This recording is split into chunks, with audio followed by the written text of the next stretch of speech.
Ok, bonsoir messieurs. Parashat Vayakhel, 5784. Parashat Vayakhel, donc, Kadosh Baruch Hu, il donne un ordre à Moshe, Vayakhel, Moshe et Kol Adat Ben Israël, Vayomer Aleem Elia Devarim. Voici les principes, les choses, Shatziva Hashem, la Sototam, que Kadosh Baruch Hu, il a ordonné. Il vous a ordonné. Très bien. Tout de suite, Sheshet Te Asemelacha. 6 jours sera fait ton travail. Vous voyez, Mashivi, le 7e jour, Yelachem, Kodesh, Shabbat, Shabbaton, il sera Kodesh, il sera Saint, Shabbat, Shabbaton, ce sera un Shabbat de Shabbat, un Shabbat au carré, l'Hachem pour Hachem.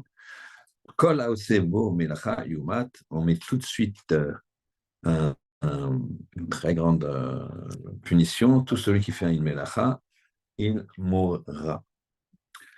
Lotevaruresh, ne vous n'allumerez pas de feu Bechol Mojvotechem, dans toutes vos maisons.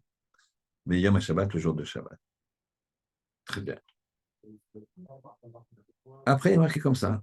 Donc, on est tout de suite, on rassemble le peuple pour leur dire, voilà, je vais vous apprendre quelque chose de très important. Cette chose de très important, c'est quoi? Shabbat. Ensuite, il y a un Vayomer Moshe. Donc, ah oui, pardon, Shabbat. Et on parle tout de suite du feu. Nos maîtres, ils ont demandé pourquoi on parle du feu. Shabbat, parce que le Chavetz Chaim disait il y a un incendie dans les maisons que quand il y a un problème sur Shabbat. Quand il y a un problème sur Shabbat, alors il y a beaucoup d'histoires comme ça, notamment de Raphaël de Vologine, il y a une personne, je crois que c'était à Vologine, qui avait commencé à ne plus faire Shabbat. Son usine était ouverte Shabbat. En fait, il n'y avait pas le problème de ne pas travailler Shabbat. Et d'ailleurs, ça faisait un vrai problème, longueur.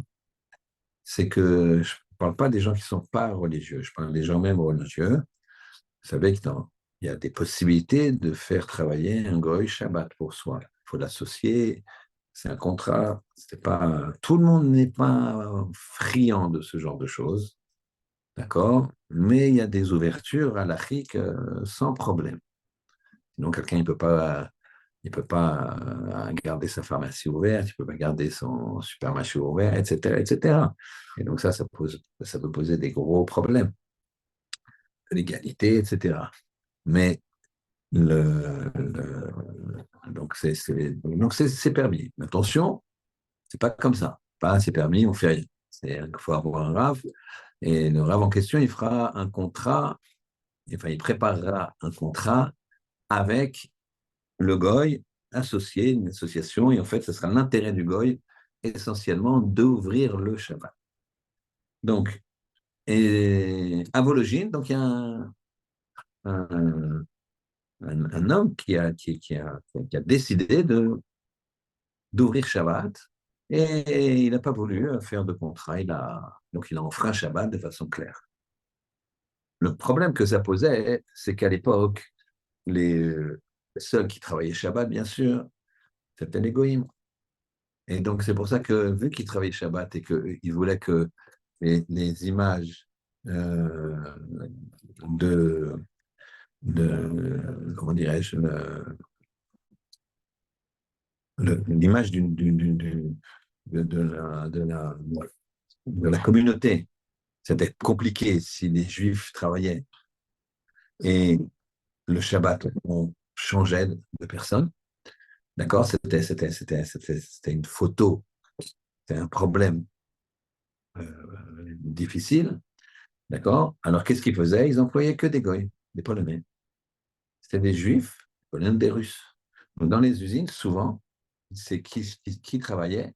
C'est les Polonais, eux, ils travaillaient plus facilement, ils avaient plus de travail que les, euh, que les Juifs, puisque les Juifs préféraient, les patrons juifs qui voulaient faire travailler leur usine le maximum, dimanche c'était fermé, ils préféraient employer des Goy, des Polonais.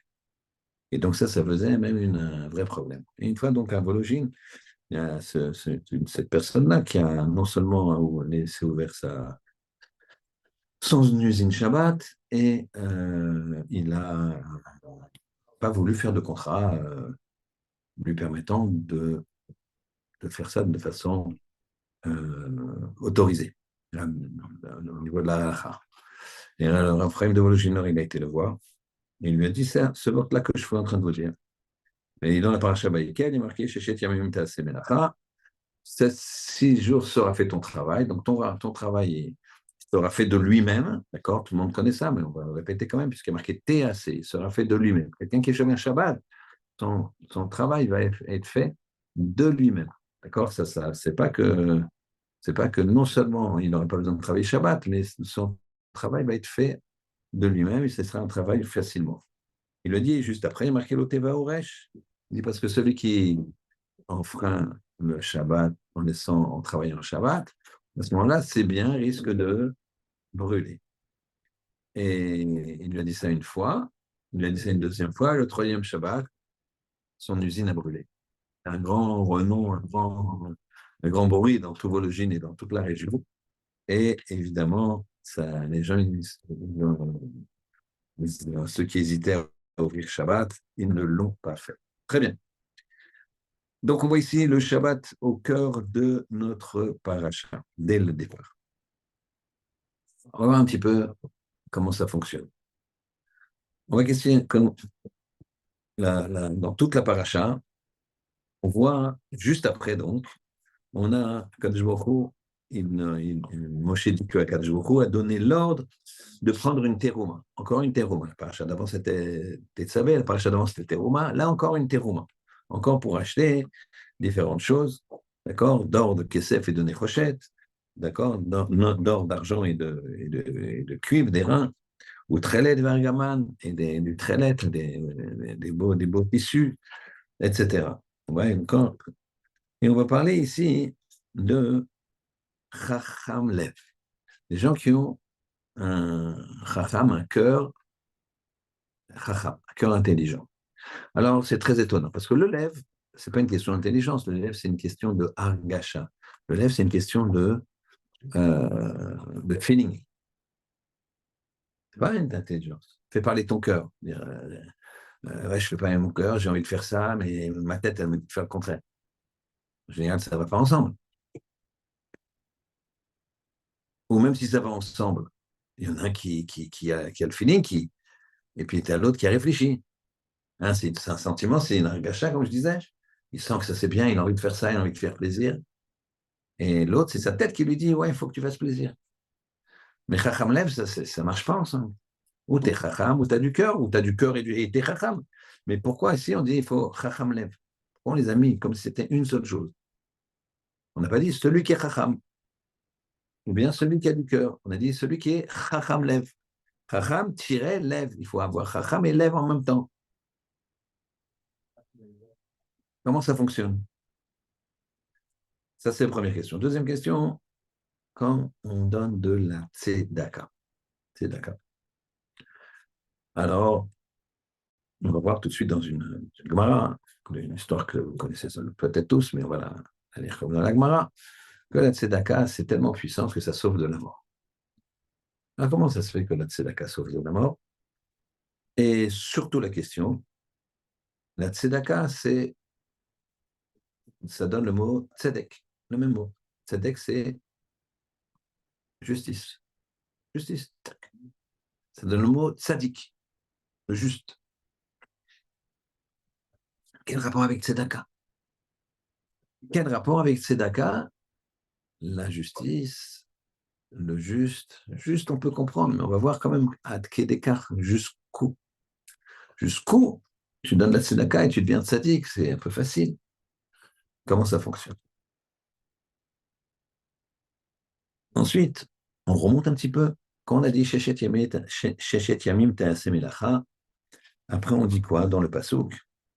On dit Ubayam HaShevi'i, le 7e jour, Yehi Elachem Kodesh. Il sera Kodesh. Kodesh, ça veut dire séparé. C'est bien. Saint, ça veut dire quoi? Saint. S-A-I-T-T. veut dire séparé. C'est quelqu'un de Kodesh, c'est quelqu'un qui est séparé. Il ne regarde pas les femmes, il n'a pas d'iPhone, il fait attention à ses yeux, il est séparé. Baba Saleh, il n'était pas séparé. Et le Kodesh, ce qui est le plus Kodesh, c'est le Ribono Shel Olam. C'est le Ribono Shel Olam qui est le plus Kodesh. Kadosh, Kadosh, Kadosh, ça c'est le Ribono Shel Olam. C'est lui qui est le plus Kodesh. Donc qu'est-ce que vient nous dire quand tu me dis que tu fasses 6 jours, tu vas faire, et le 7e jour, il va être Kodesh, il va être séparé. Bah, bien sûr, parce que tu m'as mis, j'ai 7 jours, tu m'as dit, pendant 6 jours, tu vas travailler. Ou même, encore une fois, sera fait ton travail. D'accord? Pendant 6 jours, sera fait ton travail. Et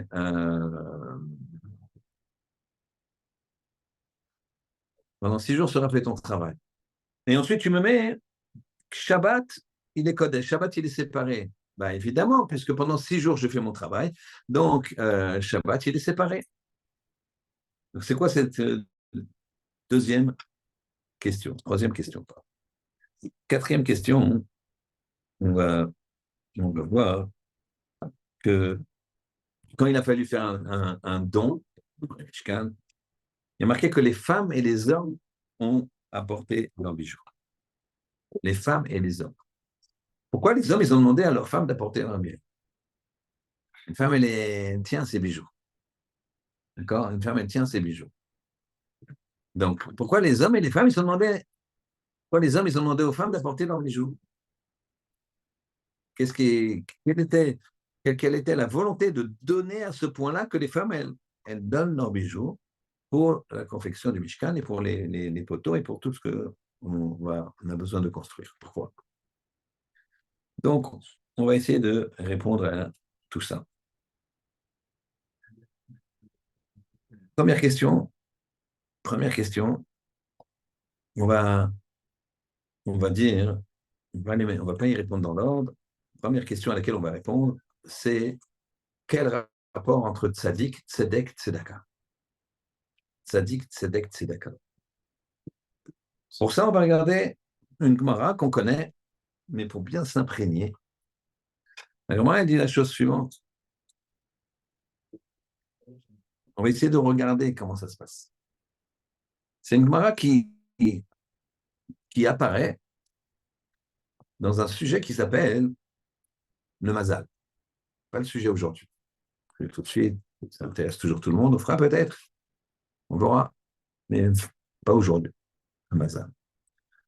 Mais dans le sujet le Mazal, on demande, la Gemara demande, alors est-ce qu'il y a un Mazal d'Israël? Est-ce que les Juifs, tout est déterminé? Ou bien, tout n'est pas déterminé, tu peux changer. On voit que la réponse, vous allez tous me dire, En Mazal Israël, on peut tout changer.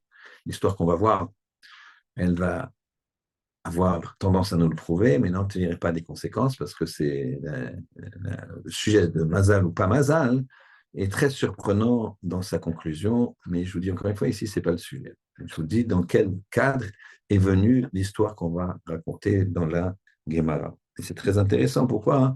La Gemara, elle commence par dire que Abraham, Hachem lui a dit, tu sais, je vais te donner à ta descendance. Abraham, il a dit, j'ai vu dans mes astres que je n'étais pas capable d'avoir des enfants. En fait, le mazal, l'astre de Abraham, c'était Tzedek. Tzedek, Tzedaka, Tzadik.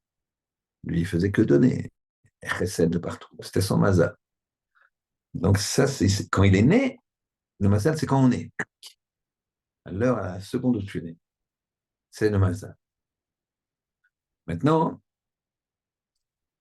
qu'est-ce qu'il a fait Hachem? Il a dit à Abraham, c'est Achutsa, sors dehors. Alors ça s'appelle un pléonasme. Que nous, on fasse des pléonasmes, c'est pas grave, puisque c'est pas bien parler à la France, d'accord? On va dire, je monte en haut, je descends en bas, mais pas chez le Ribono Shel Olam. Quand le Ribono Shel Olam, il dit à Abraham, Tse Achutsa, sors à l'extérieur, ça veut dire sors, et à l'extérieur, ça veut dire à l'extérieur du système. Et qu'est-ce qu'il a fait Hachem? Il a déplacé le Mazal Tzedek qui se trouvait, on va essayer de comprendre ce que vous pouvez, parce que je ne vais pas développer, qui se trouvait à l'ouest. L'ouest qui est un endroit froid. Et il a déplacé le Mazal Tzedek pour le mettre à l'est, qui est un endroit chaud. Pourquoi c'est un endroit chaud, l'est? Et l'ouest, c'est froid parce que le soleil se lève à l'est. Donc, il est tout de suite, il baigne tout de suite dans la chaleur. Donc, quand il a déplacé le Mazal d'Abraham, qui s'appelle Tzedek, il l'a mis de l'est à l'ouest, et comme la chaleur, c'est connu, c'est propice pour avoir des enfants. Et d'ailleurs, vous voyez que dans l'hémisphère nord et l'hémisphère sud, eh bien que les pays du sud ont plus d'enfants, d'accord? Ont plus d'enfants. Au nord, ils ont moins d'enfants. Et donc, il a eu un enfant. Mais qu'est-ce qu'on voit ici? C'est que le mazal d'Abraham s'appelait Tzedek. Et à la suite de ça, on nous raconte une histoire. Qu'il y avait Shmuel. Shmuel, c'est un grand rave, pas Shmuel le prophète. Shmuel, un rave. Du temps de l'Agmara, il était avec un avnet. Shmuel, il était réputé pour connaître tout le ciel. Il disait qu'il habitait une ville qui s'appelle Néardéa, d'accord, ou Pompédita, je ne sais plus. Et il disait que les rues de sa ville, de Néardéa ou Pompédita, il connaissait aussi bien les rues de là-haut, les astres, que les rues de sa ville, d'accord, dans laquelle il est né, il n'a pas bougé. Et donc, il était avec un avlet, il était avec un astrologue, et voire astronome aussi, Goy. Goy. Il discutait de Chokhmah, du sujet. Et voilà qu'il y a un groupe d'ouvriers qui passe. C'était quoi ces ouvriers? C'était des gens qui allaient dans la forêt pour couper du bois. Et on les voit de loin et c'est le matin. Et le Havlet, il dit à Shmuel, il lui dit, tu vois, celui-là, là, avec le pull rouge, ou la djellaba rouge, comme vous voulez, d'accord? Il part, il ne reviendra pas. Et je peux même te dire que d'après les astres et tout que je vois qu'il a sur la tête, il va être mordu par un serpent venimeux, il va mourir. Très bien. La journée passe, Shmuel et le Havlet, ils attendent pas toute la journée, chacun va à ses occupations, il leur a demandé quand est-ce que vous revenez. Et on revient, voilà. Fin de journée, on sera au même carrefour, ils attendent et les voilà. Et voilà que ce monsieur, il est là. Et Shmuel avait dit à la Valette, s'il est juif, c'est pas évident, c'est pas sûr que ça va se produire. Et effectivement, ça se produit pas.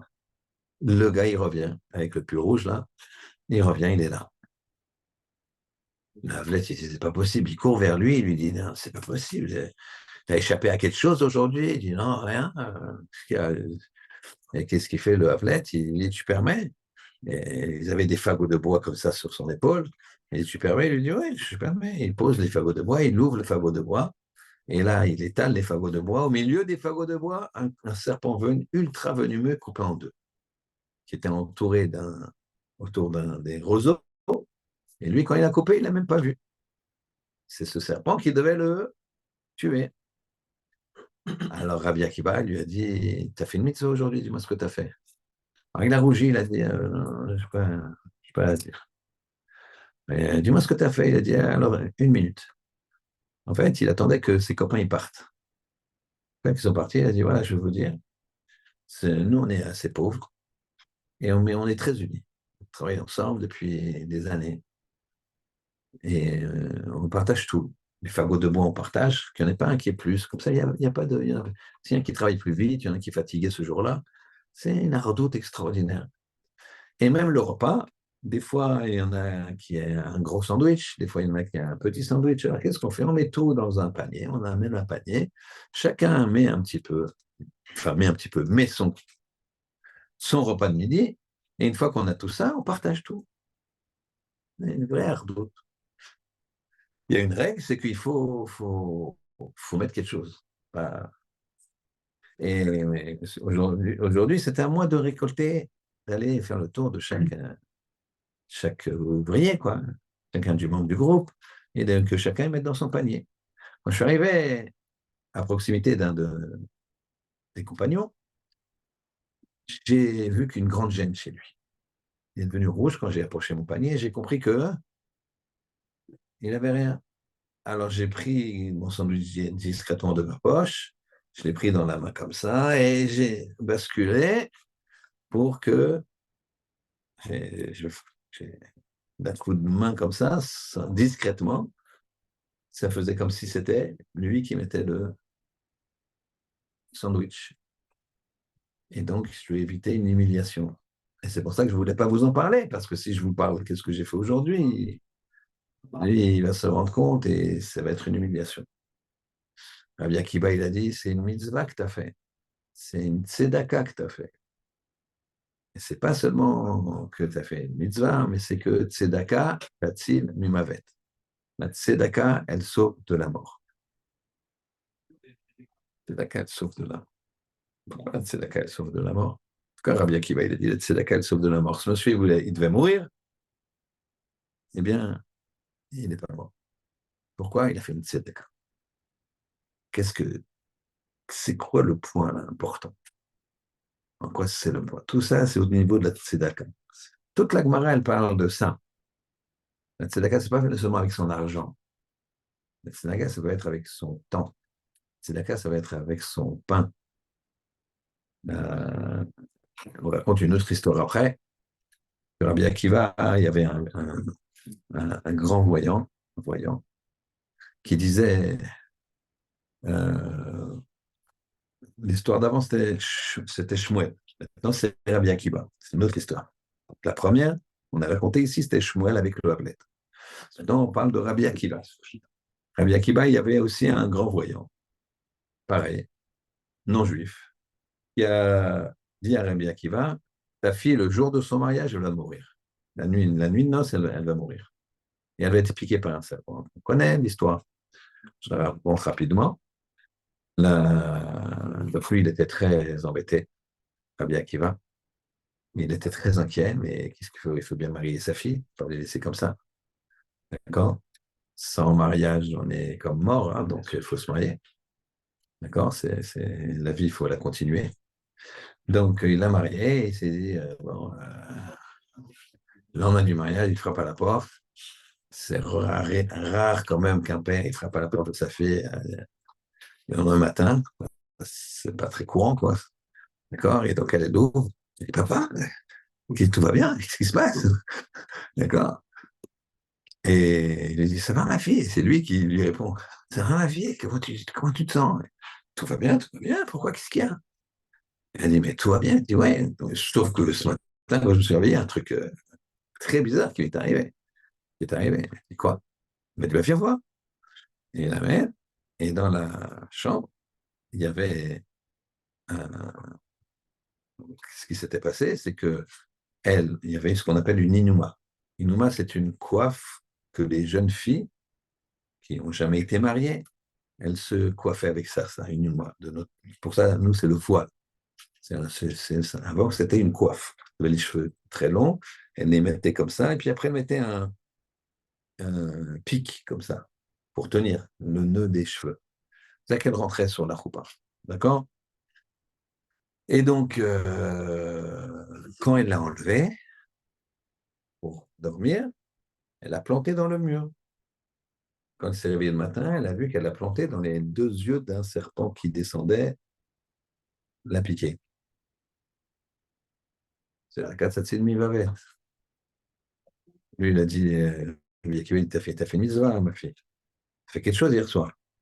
Elle a dit, oui. Tu sais, une jeune fille, tu sais bien, voilà, c'est pas toi, Chacham, Gadol qu'il est, que quand le jour du mariage, elles ne sont pas très fins. Pas très fin, le jour du mariage, une jeune fille. D'accord? Les jeunes hommes non plus, normalement. D'accord? Et pas encore les Tunisiens, c'est pas. Les... Donc, donc j'ai pas mangé. Et après, la fin du mariage, tout le monde a débarrassé, le traiteur, il a débarrassé, il restait plus rien à manger, j'avais juste mon assiette qu'on m'a laissée. Et là, j'avais faim. Je suis fatigué, j'avais faim. Et là, je m'assois, et tout d'un coup, arrive un pauvre. Le pauvre qui me dit, j'ai faim. Il regarde mon assiette comme ça. Je dis, je me dis, tant pis, j'aurais jeûné le jour de mon mariage, c'est pas grave, on jeûne. C'était un minhag que les Ashkenazim, ils ont gardé, mais pas les Sfaradim, de jeûner le jour du mariage. D'accord? Je ne dis pas pourquoi, chacun. Et donc elle a dit, c'est pas grave, je ne vais pas manger 24 heures, mais je suis suffisamment bien. Et elle a pris son plat, elle a dit, j'ai pris mon plat, je lui ai donné. Elle m'a dit, tu as fait une mitzvah, et tzedaka tatzmi mavet. Et non seulement tatzmi mavet, mais pas de mavet, comment dirais-je, normal, une mort normale, mais mavet, une mort meshuna, une mort dure, une mort pas normale. Quelqu'un qui a une crise cardiaque, c'est une mort normale. Quelqu'un qui dort dans son lit, il ne se réveille pas, c'est une mort normale. Il y a des morts qui sont entre guillemets classiques, mais il y a des morts qui ne sont pas classiques. D'accord? Ça s'appelle Mita Meshune. Quelqu'un qui tombe d'un toit, c'est Mita Meshuna. Quelqu'un brûle dans un incendie, c'est Mita Meshuna. Quelqu'un qui se fait piquer par un serpent, c'est Mita Meshuna. Et donc Rabbi Akiva, il dit non seulement, et donc Mita Meshuna, ça veut dire qu'il y a des raisons pourquoi on lui a envoyé cette Mita. Meshuna, c'est une Mita spéciale, dure. D'accord? Et donc, non seulement ça sauve de la mort, la tzedaka, mais ça sauve du Mita Meshuna. Alors, c'est quoi cette force de la tzedaka? Et pourquoi? Alors, il faut savoir que tzedaka, tzedek et tzadik, c'est la même racine, c'est-à-dire que c'est quoi le point commun? Alors, marquez que quoi? Que tout vient du Ribono Shel Olam. Il y a une chose qui ne vient pas du Ribono Shel Olam, c'est ton choix, les choix que tu vas faire dans ta vie. Et notamment, si tu vas te servir des événements de ta vie pour être sadique, ou des événements de ta vie pour être rachat. Quel est ton objectif? Est-ce que tu veux devenir un footballeur? D'accord? Ou tu veux devenir un Talmid Chacham? Est-ce que tu veux devenir un grand patron de société, où tu veux gagner plein d'argent? Ou tu veux servir les autres? Tu veux être Talmid Chacham? Qu'est-ce que... Ça, tu choisis. Le reste, tu ne choisis pas. Donc, si quelqu'un il a de l'argent, c'est le bon Dieu qui lui envoie. Chaque euro ne vient pas dans la poche d'une personne sans qu'Hachem lui dit cet euro-là, vas-y là-bas, dans cette poche-là. Il n'y a rien à faire. Ça marche comme ça. Le Beth Alevi dans Sha'ar HaBitachon, il dit comme ça, les gens, ils travaillent, c'est pour leur donner comment dirais-je, une idée, une illusion que c'est leur travail.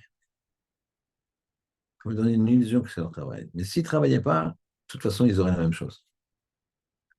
S'ils ne travaillaient pas, ils auraient la même chose. Ça tomberait pareil. Mais Yetzirah, il fait que il a envie de travailler, il se dit c'est mon travail, c'est mon travail. Et c'est très dangereux, pourquoi? Parce qu'en plus, si jamais il réussit, il va dire c'est moi. Alors que non, c'est parce qu'il avait marqué qu'il serait riche. Il ferait n'importe quoi, il serait riche. Parler de l'importance du Shabbat. Dans la Gemara, il y a l'histoire de Yosef Moukir Shabbat. Cette Gemara, on la lit souvent aux enfants. Elle est très très jolie, mais on est tous des enfants. Voilà, donc, c'est un jour, Yosef, un monsieur simple, très simple. Pas du tout riche, voire limite. Toute la semaine, il se restreignait, mangeait du pain et de l'eau pour faire un beau Shabbat. Et il achetait les plus beaux poissons au marché, alors qu'il rivalisait avec les riches. Parce qu'il mettait tout son argent pour honorer la table de Shabbat. Un jour, un Rav est venu et a demandé de la tzedaka. Il a été voir le plus riche de la ville. Et le plus riche, il lui a dit je te donne rien, t'as qu'à travailler, t'as qu'à ceci, cela, comme des bêtises qu'on peut entendre. Et le riche, il n'a rien dit. Quand je il est venu en rêve, il a dit dis à ce riche qu'il va perdre toute sa fortune, et ça ira à Yosef Mokir Shabbat, le plus pauvre de la ville. La richesse du plus riche va aller à la richesse du plus pauvre. Alors le Rav, il lui dit, voilà ce qui a été décidé. Alors le riche, il dit, ouais, non, mais ça je ne laisserai pas faire. Alors qu'est-ce qu'il fait? Il vend tous ses biens. Avec tout l'argent, il achète un diamant le plus beau du monde. Fortune. Et il le cache quand même, parce qu'il faut faire attention, il le met dans son chapeau. Et voilà que, malheureusement pour lui, il passe sur un pont. Il avait l'habitude de mettre un truc pour que son chapeau ne s'envole pas, une espèce d'élastique. Ce jour-là, il a oublié de le mettre. Il croyait qu'il l'avait mis. Le vent est... Et le chapeau, il tombe dans le fleuve qui est à côté. Il était sur le pont. Quelques jours plus tard, il y a un marchand qui arrive, qui a un très très beau poisson. Et il le vend très cher. C'est au marché, c'est vendredi. Mais comme il le vend très cher et qu'il n'y a plus il y a plus le très riche, d'accord, mais qui lui, le très riche, de toute façon, il n'achetait pas ces choses-là. Il n'a pas arrivé à fourguer son poisson. Et il s'est dit quoi? C'est-à-dire, le seul qui va me l'acheter à 2 heures de Shabbat, même s'il n'en a pas besoin, c'est Yosef Mokir Shabbat. Il se déplace, il va dans la petite cabane de Yosef Mokir Shabbat, il frappe à la porte, il lui dit voilà, tu prends ce poisson, je te vends ce poisson. Et il dit, mais j'ai déjà un poisson. Je dis, mais regarde comme il est beau. Il dit, ah ouais, qu'est-ce qu'il est beau. Bon, ok, je te le prends. Paye, avec l'argent qu'il restait, les derniers deniers. Il l'ouvre pour le nettoyer et tout de suite le mettre à cuire. Et dedans, il trouve le diamant, vous avez deviné. Et il devient très, très riche. Très bien. Maintenant, il y a plusieurs histoires dans ce sens. Qu'on voit que quand quelqu'un respecte Shabbat, alors il a la bracha.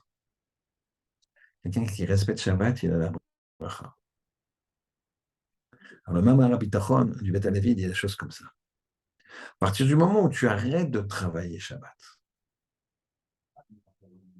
eh bien, tu es en train de te priver de quelque chose. Tu es en train d'offrir à Kadosh Baruch Hu de l'argent. C'est lié beaucoup à la tzedaka. Je vais vous expliquer le cheminement. Quand tu offres à quelqu'un de l'argent, tu te prives d'argent. Quand tu t'abstiens d'ouvrir ton magasin, tu te prives d'argent sur le papier, la logique. Tu t'abstiens Donc, ça veut dire que quand tu fais Shabbat, tu acceptes de rentrer dans une dimension qui n'est que spirituelle. Tu acceptes ça. Quand tu donnes de la tzedaka, quel rapport il a le type en face de moi? Pourquoi? C'est pas mon copain, c'est pas mon frère, il m'a pas rendu service. Pourquoi il arrive avec une lettre? Je suis pauvre, j'ai besoin de nourrir mes enfants, tu lui donnes. Mais je vais pas nourrir le monde entier, non? S'ils font tous que comme ça, si je commence comme ça, alors pourquoi lui et pas l'autre? Très vite, on peut s'abstenir. Attends, et moi, j'ai quand même pas tellement d'argent de côté, etc., etc. Il y a plein de choses. Donc, quand tu donnes, eh bien, tu te prives. À partir du moment où tu te prives, à quel jour tu te prives pour moi, tu te prives pour moi. Alors moi, hein, parce que je t'ai demandé de te priver, eh bien, mida kelnigen mida. À ce moment-là, moi, je te donne. À Kadosh Baruch Hu, c'est comme l'ombre d'une personne. L'ombre d'une personne, elle le suit. D'accord? C'est systématique. Elle le suit. Pourquoi Kadosh Baruch Hu, il a fait l'ombre? Pourquoi il a fait ce système de l'ombre? Il pouvait ne pas le faire. Il le fait pour que tu vois que c'est réflexif. Que ce que tu fais, eh bien, Hachem, il te le fait. Tu t'approches de lui, il s'approche de toi. Tu te recules, il se recule. Ça te coûte de l'argent, il te donne de l'argent. Et quand tu donnes de l'argent, eh bien, la tzedaka, eh bien, tu fais la justice. Pourquoi, Rabotai, on va aller dans un deuxième niveau. Me faire comprendre la puissance de la tzedaka, comment elle se positionne et la relation avec Shabbat. La tzedaka, c'est quoi? C'est de l'argent que tu as. Et pour ça, tu dois faire tzedek, tu dois faire la justice. L'argent, il faut bien comprendre que ce n'est qu'un dépôt. C'est qu'un dépôt. Tu l'as en dépôt, l'argent. Que tu en aies beaucoup, que tu en aies peu, que tu aies ce que tu veux, c'est pas le problème. C'est en dépôt. La preuve, c'est qu'à un moment ou l'autre, tu vas le lâcher. Si tu ne le lâches pas de ton vivant, tu vas le lâcher à 120 ans. Donc, c'est qu'un dépôt à bouteille. En yiddish, on dit comme ça, on n'a jamais vu un coffre-fort suivre un corbillard. D'accord? Tu n'as jamais vu ça. D'accord? On ne peut rien emporter là-haut. La seule chose qu'on emporte, c'est ces mitzvot. Une fois, on compte une histoire. Une histoire. Un père, il dit à ses enfants, il était très riche. Les enfants, ils attendent pour toucher le magot et tout. Le père, il est déjà vieux. Bon, vous savez, c'est un petit peu difficile à entendre, mais il faut être honnête. Quand un père, il part de ce monde et qu'il laisse des biens, alors les héritiers, ils font deux brachot. Baruch Otagan et Emet et Shechianu pour les biens qui vont tomber dans leur poche. Bon, la Torah, elle connaît comment il est fait l'homme. Bref, et les enfants, ils attendent, et le père, il dit non, non. Il vend tous ses biens et il transmet il transforme ses biens en argent. Mais comme il ne sait pas quelle monnaie là, il y a là-haut pour faire les courses, alors il dit bon, écoutez, je vais prendre 1 million, il a 5 millions, on va dire, il prend 1 million en euros, 1 million en dollars, 1 million en Deutschmark, 1 million en pounds, bref, et vous mettez ça dans le cercueil. Il monte là-haut, il arrive avec son argent, il voit un supermarché. Ah, ça sent bon, il y a un petit air frais, le soleil, c'est total. Il fait des petites courses comme ça, les produits ils sont exceptionnels. Il se dit, bon, il n'y a pas les prix, je ne sais pas, on va voir. Et quand il arrive, il a ses diamants aussi, il avait des diamants, il avait plein de choses. Il a dit, il arrive, il pose 2 diamants, et il a dit, non, non, non, c'est pas bon, ça ne vaut rien. Il pose des dollars, rien, je pose 1000 euros, ça vaut rien, rien, rien. Il dit, mais alors, qu'est-ce que vous avez rien d'autre dans les poches? Il fouille ses poches. Ah, il a des francs, des vieux francs. Il s'est dit, ah, peut-être que c'est des francs de collection. Il y va, on lui dit, bah non, alors là, c'est encore rigolé ou quoi? D'accord? Il se dit, bon, alors, mon bateau, les shkalim. Parce qu'au moins, ici, il amène avec les shkalim. Et c'est pareil. Mais on lui dit, ah, ça vaut rien, monsieur. Et il cherche les poches. Il dit, mais j'ai faim, je veux manger. Il dit, monsieur, non, ici, il faut payer, il n'y a rien. C'est comme en bas, tu payes. Tu veux manger, tu payes. Tu payes pas, tu manges pas. Nous, on n'est pas. Un problème, c'est qu'ici, il n'y a pas de. Ici, c'est que le résultat de ce que tu as fait dans la vie. Il fouille ses poches, il essaie de le trouver. Il trouve quoi? Un reçu CERFA. D'accord. Pour ça qu'il y en a plein qui disent, moi, je veux un reçu CERFA. Hein. Ils les mettent comme ça, ils partent avec. Et là, on lui dit, ah oui, 50 euros comme ça. Il dit, ah oui, alors là, ça fait beaucoup trop, là. Je vous rends de la monnaie. Il rend de la monnaie, une espèce de monnaie qui est une représentation des mitzvot. Et lui donne ça. Bien sûr, c'est une histoire. On va dire que dans ce monde, on accorde beaucoup d'importance à certaines choses et moins aux autres. Mais il faut savoir que le monde futur, il est éternel. Je reviens à l'essentiel. Quand tu fais de la tzedaka, tu fais la justice. Pourquoi? Parce que l'argent, hein, il est là pour être, pour changer de vin. Bien sûr, on ne t'a pas dit de tout donner. Il y a des règles. 20%. On dit le maaser 10%, mais c'est 20%. Il faut savoir que c'est 20% de maaser. D'accord? Mais à 10%, on est yotse. L'idéal, c'est de donner 20%. Au-dessus de 20%, il ne faut pas donner. Parce qu'on risque de s'appauvrir. Si maintenant quelqu'un est très riche, pour lui, 20, 30, 40 ou 50%, il peut. À ce moment-là, cette personne-là, elle a le droit de donner plus. Quelqu'un était voir Rav Steinman, quelqu'un de Bnei Brak qui travaillait et qui étudiait. Et il était voir Rav Shtelman et il a dit la chose suivante. Est-ce que, entre mon maaser et ce que je gagne, je peux faire un ratio de 90% et 10%? Alors là, il lui a dit, écoute, c'est mieux de donner 20%. Ne te contente pas de donner 10%. Il lui a dit, non, c'est pas ça ma question. Je donne 90% et je garde 10%. Est-ce que je peux faire ça? Alors, justement, il lui a demandé, tu vis bien? Ouais. Tu me manques de rien? Oui. Tes enfants, ils sont en truc? Oui. Tu peux continuer. 90-10. Bon, ça se passe à Bnei ça se passe des gens qui, pour eux, la Torah, c'est la Torah, etc. À partir du moment où ils ont à manger, il y a beaucoup de gens à une certaine époque, bien avant, je parle en Pologne, 1800, 1700, c'était une façon de vivre, et ils ne gardaient rien. Une fois qu'ils avaient un mois devant eux pour nourrir la femme et les enfants, ils donnaient tout à la tzedaka. Et après, ils retravaillaient et ils redonnaient tout avec ça. Il ne restait pas, il n'y a pas de.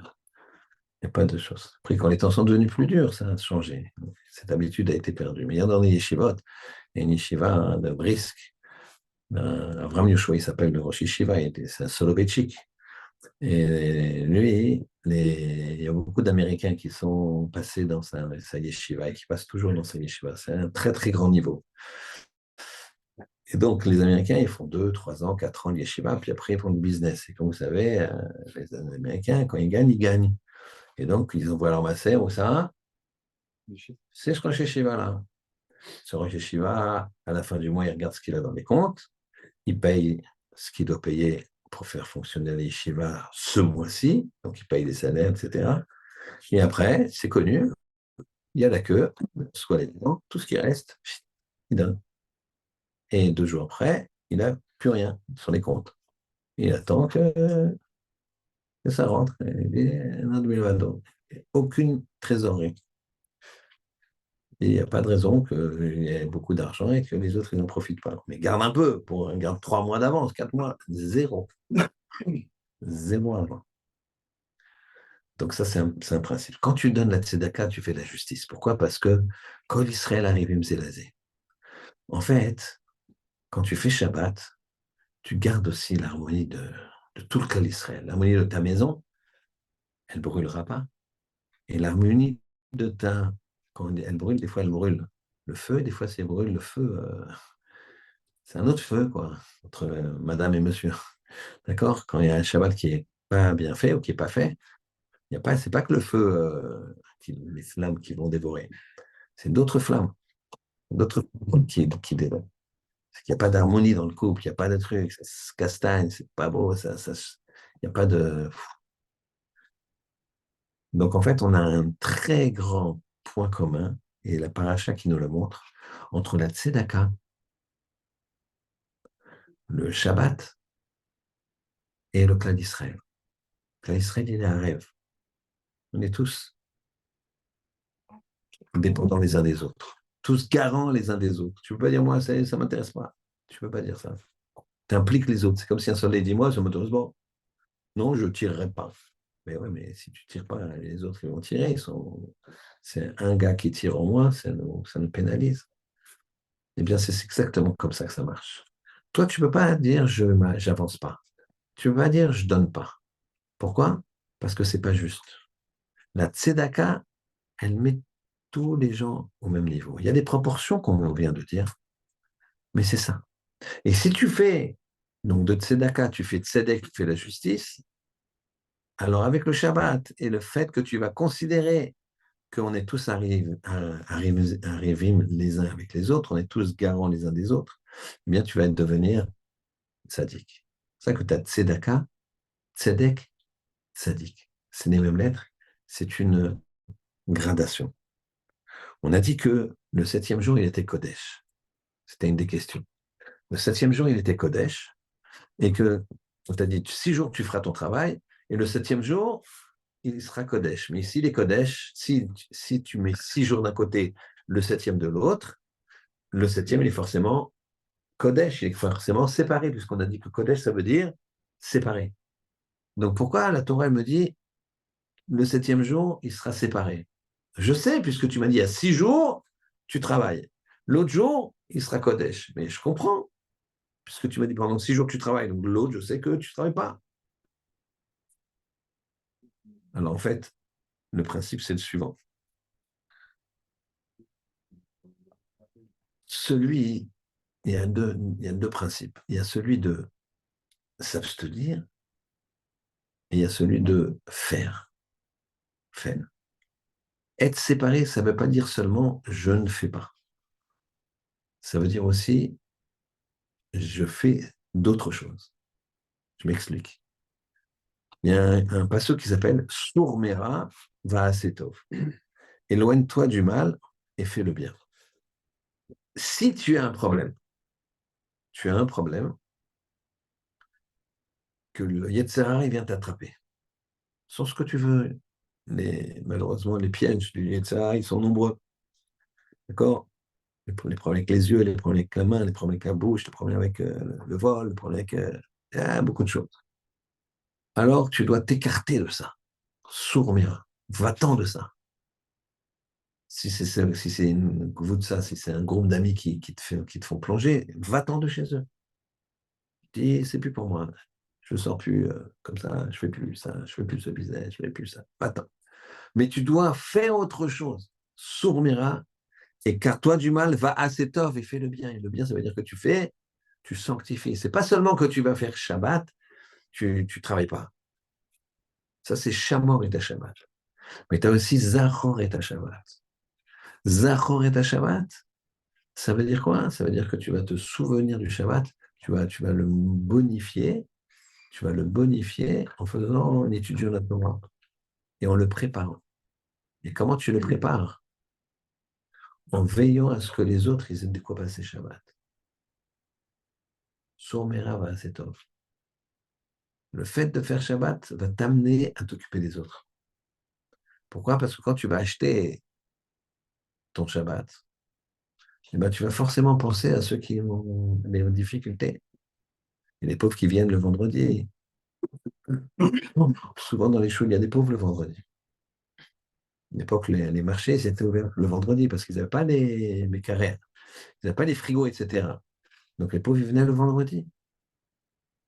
Et donc, la grande partie de la tzedaka se faisait quand? Le vendredi. Encore une fois, la tzedaka et Shabbat, c'est ensemble. Quand tu fais la tzedaka, tu sanctifies ton argent. Cet argent-là, il est sanctifié. Cet argent-là, tu l'as transformé en mitzvah. Quand il est dans ta poche, ou il est dans un diamant, il est dans une montre Patek Philippe, ou je ne sais pas, chacun aime sa marque, eh bien, tu n'as rien fait. Tu t'es fait plaisir, mais les autres, tu n'as rien fait. J'ai rien contre. Si tu donnes bien la tzedaka, tu as le droit de te faire plaisir. C'est pas grave. Je pense que même si tu as beaucoup d'argent, au lieu de mettre, je sais pas, 10, 15, 20 000 euros dans une montre, tu peux. Combien de familles tu peux nourrir? Combien? Tu es responsable, on va dire, mais c'est quoi? Pourquoi? C'est à quoi cette montre? En plus, ça te fait l'aïna. Tu sais, pourquoi tu as perdu autant? Parce que tu avais cette montre. Pas discret. La Gemara, elle le dit. La bracha, elle réside dans ce qui est caché. Point, c'est clair. Ce qui est caché de l'œil. On ne va pas parler de l'œil aujourd'hui. C'est aussi un gros sujet. On l'abordera. Mais ici, on va continuer sur la tzedaka, qui est liée, donc, on a dit, à la justice. Donc, la tzedaka, elle nous lie. Et Shabbat, ça nous lie. Il est Kodesh, il est séparé. Shabbat, il y a un inyan de tzedaka. Tu ne dois pas, dans ta vie, laisser les gens passer un Shabbat médiocre, difficile, tant que tu, es, tu les as aidés. Tout ça, c'est lié. On a posé la question. Pourquoi les femmes et les hommes, ils ont apporté leurs bijoux? Et il nous reste à répondre aussi pourquoi Chacham Lev. On a dit Chacham Lev. La Chochma, c'est la tête, le Lev, c'est le cœur. Pourquoi tu m'as lié les deux? Alors, ça veut dire ton cœur est intelligent. C'est difficile à comprendre cette chose-là. C'est extraordinaire. En fait, pourquoi Chacham Lev? Parce que le Chacham, d'abord c'est Chacham, après c'est Lev. Le Chacham, c'est quelqu'un qui réfléchit. Le Chacham, c'est quelqu'un qui pose des choses, qui se dit c'est quoi le but de la vie? Et qu'est-ce qu'il faut faire dans ma vie? Et qu'est-ce qui est positif? Et il s'analyse. Il a une Chochma. Chochma, ça veut dire il a une intelligence de vie. Alors, son intelligence de vie, elle va lui changer le cœur. Et il y a des gens qui vont te dire, j'avais tellement ce truc-là, maintenant, ouf, d'un côté comme de l'autre, malheureusement. Mais le Chacham, il est d'abord Chacham, et après, il soumet son cœur. C'est pour ça que c'est dans le sens Chacham lève. C'est pour ça qu'il y a le niveau de la Torah d'abord et le lève après.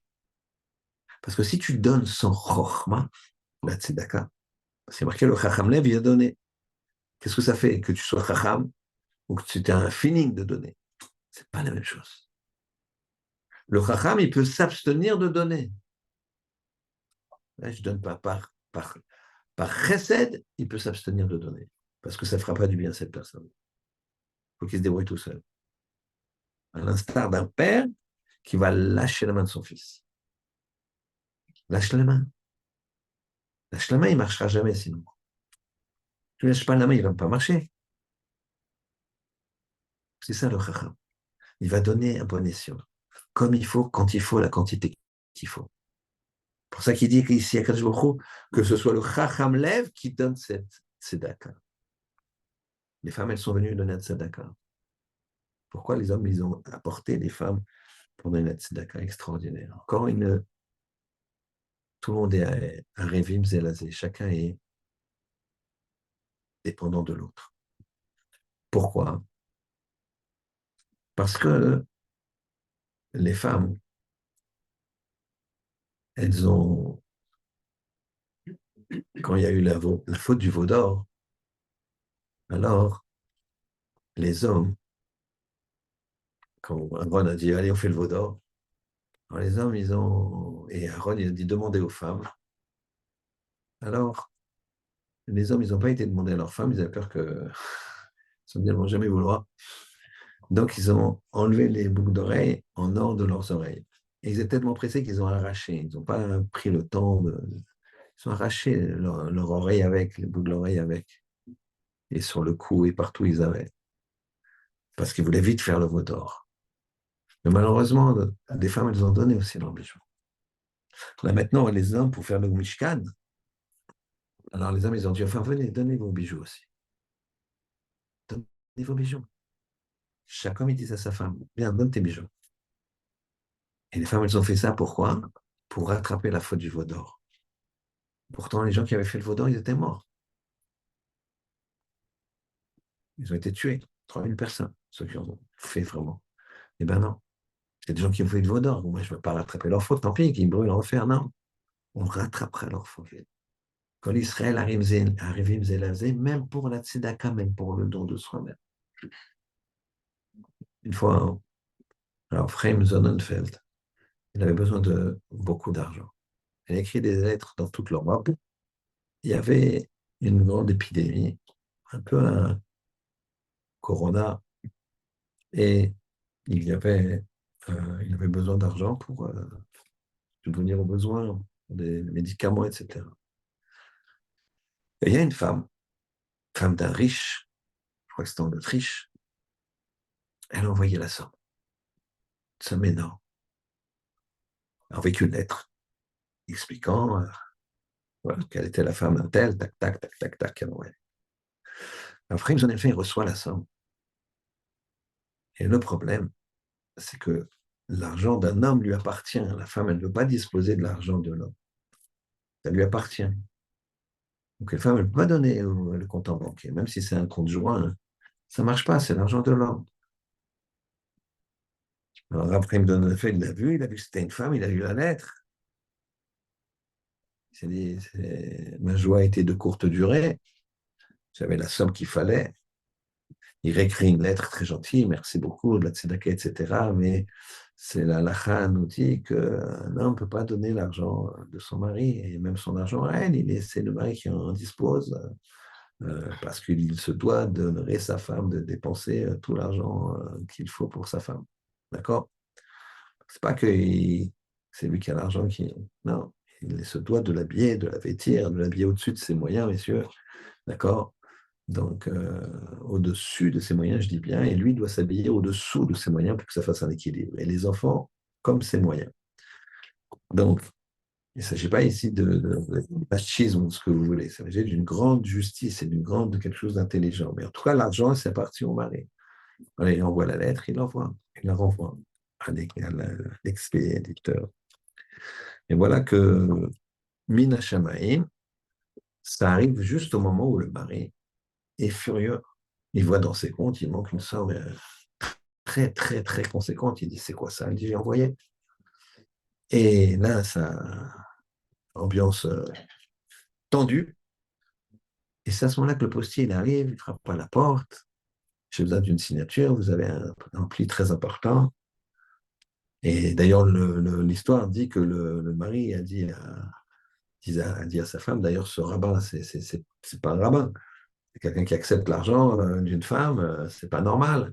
Il devrait demander l'autorisation au mari, etc. Et il est en train de dire, c'est quoi ce rabbin Sonnenfeld? Et finalement, il arrive, il reçoit la lettre, il voit la lettre, il est très touché. Le mari, il dit, voilà, je regrette tout ce que j'ai dit. Et il prend la somme, il rajoute le double et il l'envoie à Sonnenfeld. Les femmes, elles ont eu une part parce que quand Israël arrive, il faut que tu comprennes que quand tu fais une mitzvah, que tu donnes de la tzedaka, que tu viens à un cours de Torah, que tu donnes, que tes chacham lèvent, tu agis sur tout le clan d'Israël. Le sens contraire, malheureusement, il est quand tu t'énerves, quand tu n'es pas honnête, quand tu regardes ce qu'il ne faut pas regarder, quand tu touches ce qu'il ne faut pas toucher, quand tu manges ce qu'il ne faut pas manger, sache que c'est pareil. Ça agit sur tout le clan d'Israël. On est arrivé Mzélazé, il n'y a rien à faire. Tous ensemble. Et donc, on a un seul choix à faire, la volonté de Dieu, la volonté d'Hachem. Parce que quand tu vas faire la volonté d'Hachem, tu auras le bonheur. Les gens qui font leur choix de Shabbat, les gens qui font leur choix de donner, il n'y a pas plus grand bonheur. Et que il nous a fait un grand recette. Un grand recette. Et je conclurai avec ça. C'est que quand tu fais sa volonté, bah, tu es heureux. Tu vois, quand tu as fait un bon kippour, tu es heureux. Tu as fait une bonne tzedaka. Tu as rendu heureux un pauvre. Ah, merci. Wow. Il est content. Il est content.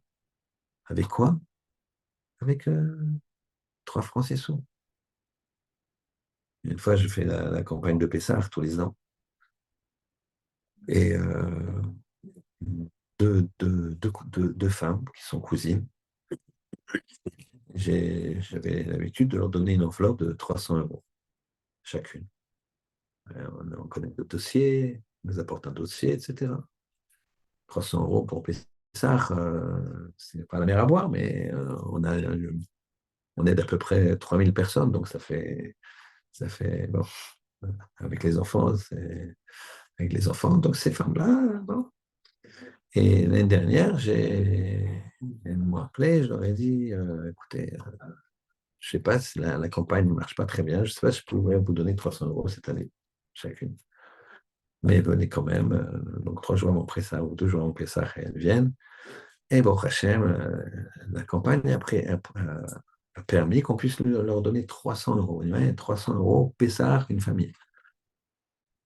Elles ont pleuré de joie quand je leur ai dit, voilà, finalement, dans l'enveloppe, regardez, on a pu faire comme d'habitude, les 300 euros pour chaque. Elles ont pleuré, pleuré. Ah, de joie. C'est pas moi d'ailleurs, c'est les donateurs qui ont fait la mise. Je suis juste un. Mais donc tu vois qu'avec 300 euros, tu peux faire un bonheur d'un juif, d'une juive. Ben, c'est ça la tzedaka. c'est la justice, parce que cet argent, il leur revient. Il n'y a pas de raison qu'il y en a qui soient sur des yachts. Je ne suis pas communiste. Mais quand tu es sur un yacht, tu as le droit. À 4 jours, il t'a donné. Tu as le droit. Tu as le droit. Mais ça veut dire que tu dois faire beaucoup, tu dois faire un yacht de tzedaka. Tu as le droit d'avoir une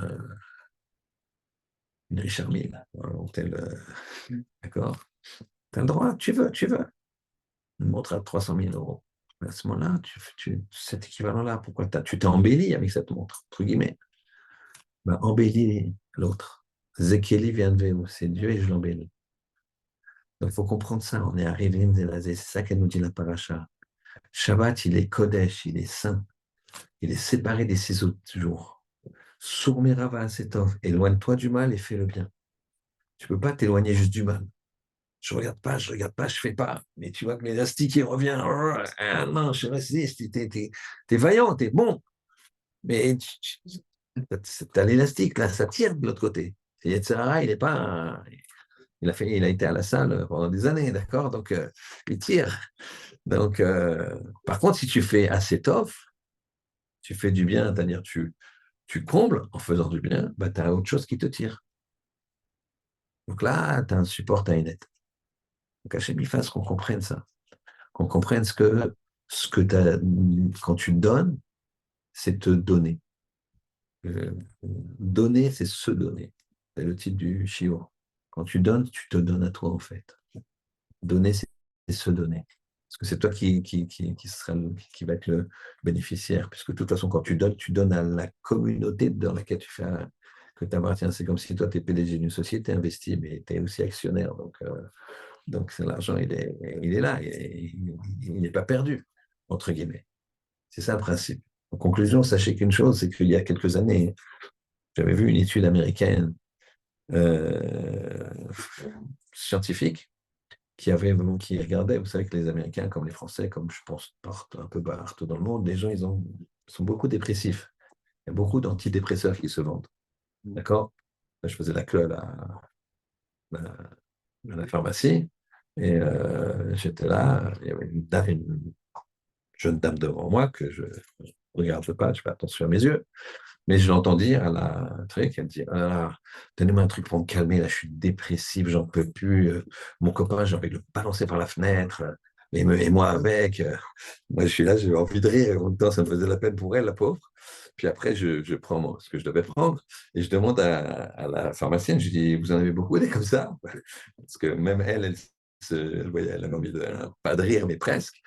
Elle m'a dit ah, j'ai que ça, monsieur. J'ai que ça, là. Les vitamines que vous prenez, c'est juste la vitamine C, mais sachez qu'eux, ils prennent des antidépresseurs, j'ai que ça. Donc, les Américains, ils ont voulu voir les gens qui étaient heureux. Mais ils ont vu, dans les gens les plus heureux, c'est les gens qui étaient les plus généreux. Dans le pourcentage des gens top heureux dans cette étude américaine, c'était des gens qui donnaient. Il y avait évidemment beaucoup de juifs, mais il y avait d'autres gens qui donnaient des associations, des goyim, je ne sais pas. Mais il y avait beaucoup, beaucoup de juifs. Et pourquoi? C'est parce que nous, on donne. Donc, donner, c'est se donner. Alors, messieurs, pour se donner, Shabbat, on a expliqué comment c'est lié, parce qu'on est arrivé, Mzélésé, tout Shabbat. Donc, dans le Shabbat, la Tzedaka, Shabbat, c'est donner au Ribono Shel Olam, je me prive, entre guillemets, et je gagne tout. Le Tzedaka, je me prive, entre guillemets, mais je gagne tout, parce que ça sauve de la mort. Et un autre principe, ça sauve de la mort spirituelle. Ça ne sauve pas seulement de la mort physique, comme c'est marqué dans la Gemara. C'est la mort spirituelle, parce que quelqu'un il peut être tranquille, en bonne santé, mais si spirituellement il avance pas, il sera malheureux, il sera déprimé. Donc, finalement, c'est aussi de cette mort-là que la tzedaka et le don de soi nous protègent. Donc, donner, c'est se donner. Messieurs, vous avez le choix. Shabbat, tzedaka, s'occuper des gens.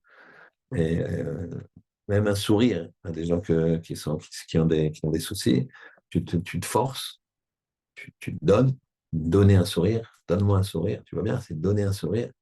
Et bien même là, c'est à toi que tu donnes. Ouais. Shabbat shalom. Merci. Shalom.